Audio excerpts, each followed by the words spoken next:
Assalamualaikum warahmatullahi wabarakatuh. Terima kasih untuk Bapak dosen Bapak Nur Hadi sebagai dosen statistika.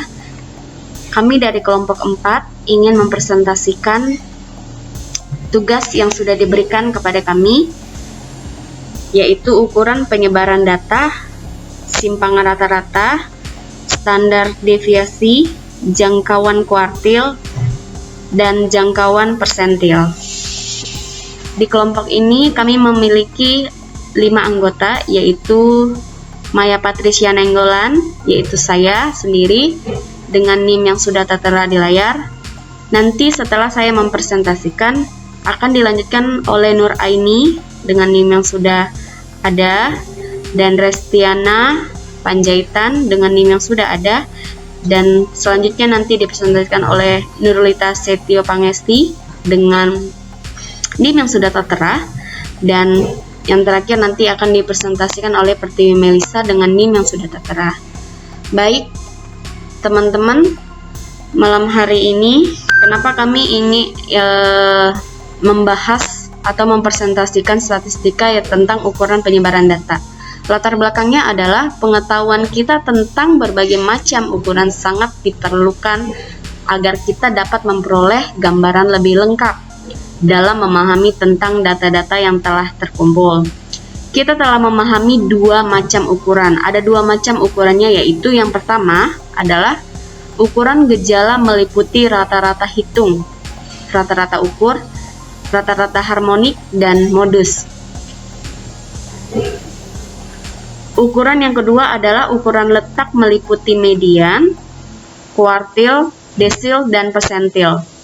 Di samping kedua ukuran di atas, telah kita pahami bahwa kita masih akan membahas ukuran lainnya, masih ada ukuran lainnya yang harus kita perlu tahu, yaitu seperti simpangan atau ukuran penyebaran. Ukuran terakhir ini menggambarkan bagaimana terpencarnya sekumpulan data kuantitatif atau bilangan-bilangan.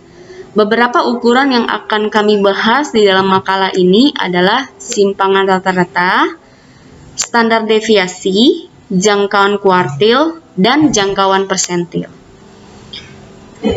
Dan selanjutnya, maksud dan tujuannya kami membuat presentasi ukuran penyebaran data ini adalah untuk memenuhi tugas dari Bapak dosen kepada kelompok kami, yaitu kelompok 4, dan maksud dan tujuannya yang kedua adalah agar teman-teman atau pembaca atau yang melihat presentasi ini mengerti apa maksud dari ukuran penyebaran data.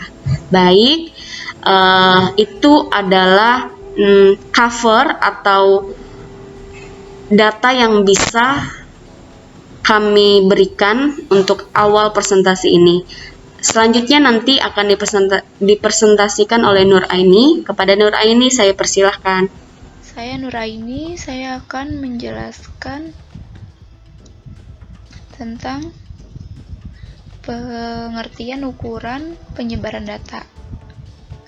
Setelah mengetahui tentang distribusi frekuensi nilai rata-rata dari data yang sedang kita teliti, kita juga perlu mengetahui tentang ukuran yang dapat digunakan untuk mengetahui variabilitas atau penyebaran datanya. Ukuran yang dimaksud dalam dunia statistik dikenal dengan nama variabilitas data atau ukuran penyebaran data.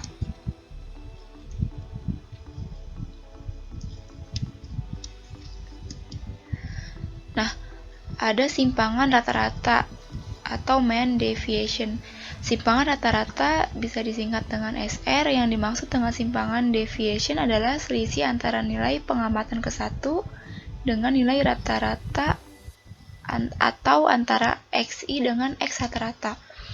Penjumlahan daripada simpangan-simpangan dalam pengamatan kemudian dibagi dengan jumlah pengamatan atau N disebut dengan simpangan rata-rata. Di sini ada rumus data tidak berkelompok. SR sama dengan 1 dikali sigma dari X kurang X rata-rata dibagi N. untuk data dikelompokkan itu ada SR sama dengan 1 dibagi N sigma F dari X dikurang X rata-rata. Keterangannya itu di sini tuh SR itu ada simpangan rata-rata. Nah, untuk X-nya itu nilai data. Nah, untuk X rata-rata itu nilai rata-rata hitung. Nah, F-nya itu ada frekuensi atau data berkelompok, N itu banyaknya data. Selanjutnya akan dijelaskan oleh Nurulita. Assalamualaikum warahmatullahi wabarakatuh. Saya Nurulita Setio Pangesti. Saya akan menjelaskan tentang soal simpangan rata-rata.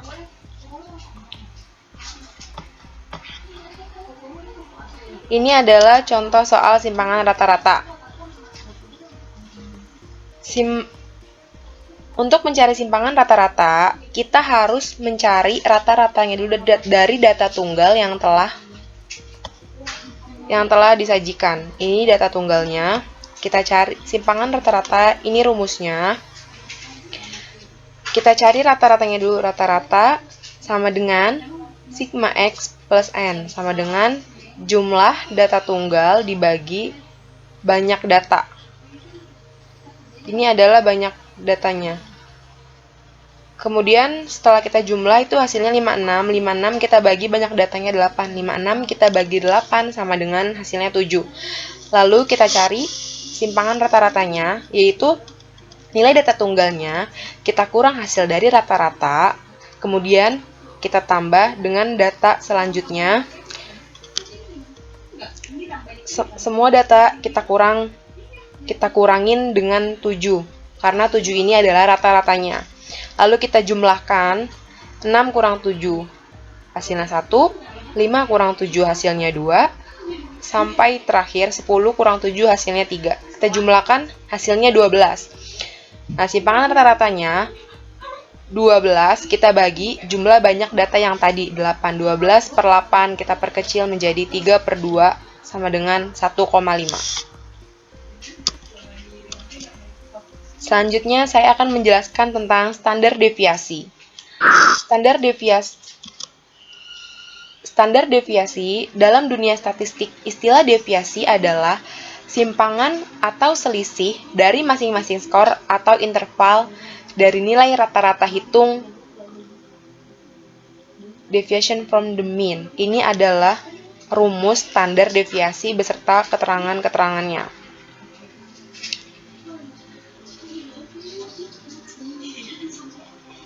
Selanjutnya akan dijelaskan contoh soalnya oleh teman saya Pertiwi Melisa. Kepadanya kami persilahkan.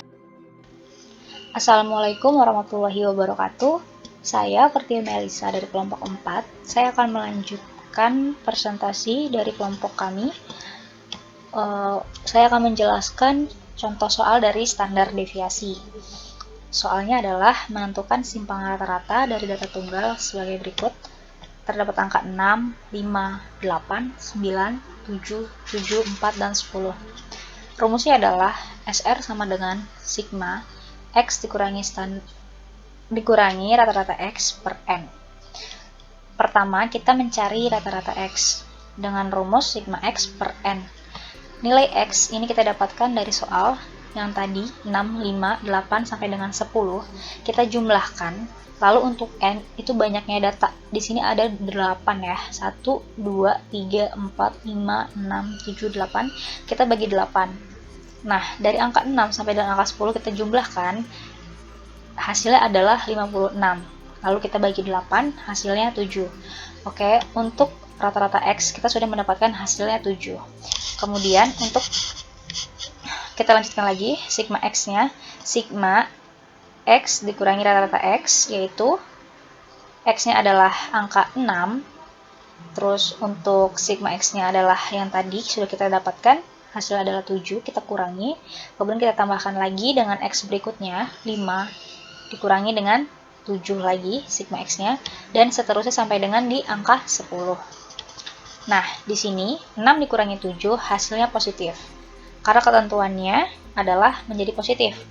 Dan juga untuk 5 dikurangi 7 menjadi positif 2, 8 kurang 7 menjadi 1, 9 kurang 7 2, 7 kurang 7 0, 7 kurang 7 0, 4 dikurangi 7 menjadi 3, 10 dikurangi 7 sama dengan 3.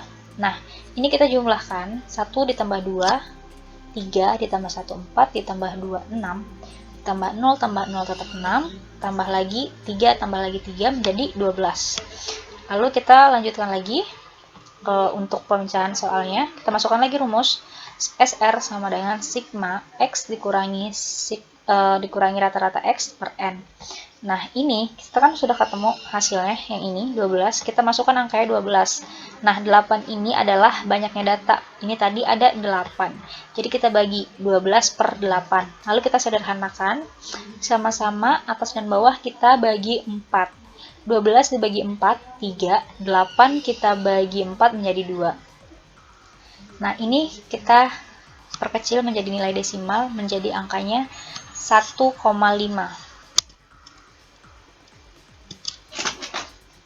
Lalu, jangkauan kuartil.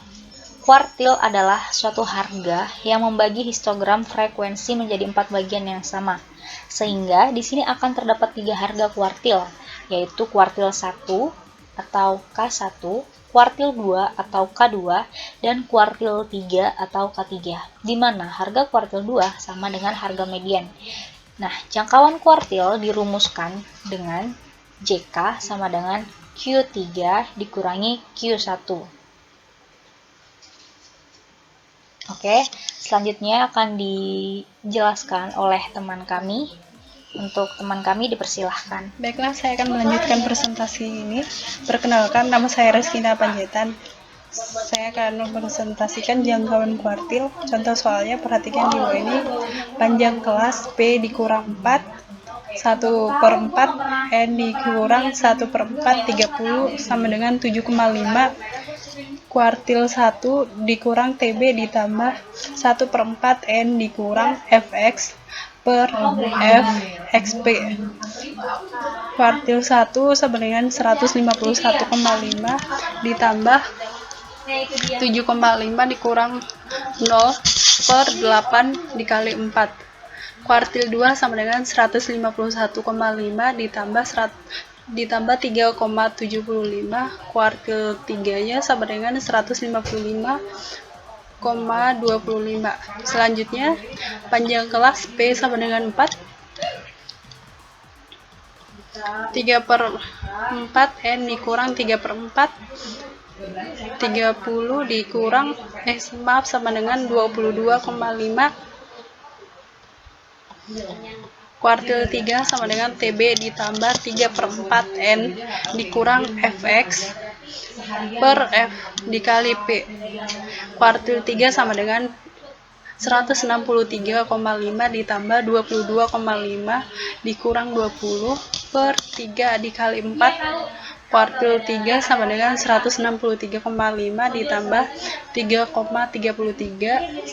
Kuartil 3-nya sama dengan 166,83. Selanjutnya, jangkauan persentil.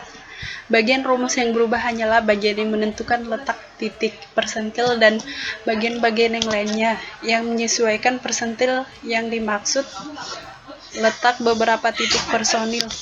Contoh soalnya,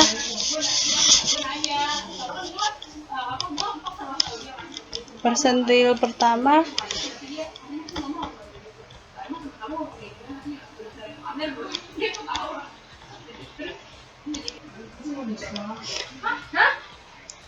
Selanjutnya, jangkauan persentil. Bagian rumus yang berubah hanyalah bagian yang menentukan letak titik persentil dan bagian-bagian lainnya yang menyesuaikan persentif yang dimaksud letak beberapa titik persentil. Persentil ke-1 N per 100, persentil ke-12-nya 12N per 100, persentil ke-27 27 N per 100, persentil ke-8 87 N per 100, persentil ke-99 99 N per 100.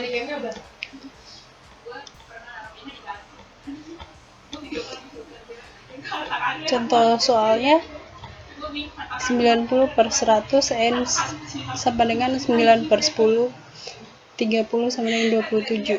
Jangkauan persentil dirumuskan dengan JP 10 dikurang 90 sama dengan P 90 dikurang 10 P 10 dengan P 10 sama dengan persentil ke 10. P 90 sama dengan persentil ke 90.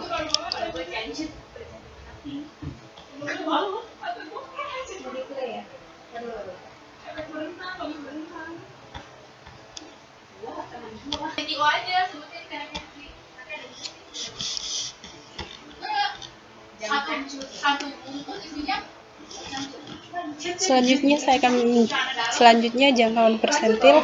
Bagian rumus yang berubah hanyalah bagian yang menentukan letak titik persentil dan bagian-bagian yang lainnya. Yang menyesuaikan persentil yang dimaksud letak beberapa titik persentil. Persentil ke 1 N per 100, persentil ke 12 N per 100, persentil ke 27 N per 100, persentil ke 87 N per 100, persentil ke 99 N per 100. Jangkauan persentil dirumuskan dengan JP 10 dikurang 90 sama dengan P 90 dikurang P 10 dengan P 10 sama dengan persentil ke 10. P 90 sama dengan persentil ke 90. Contoh soalnya 90 per 100 N dikurang 90 per 10, 30 dikurang sama dengan 27.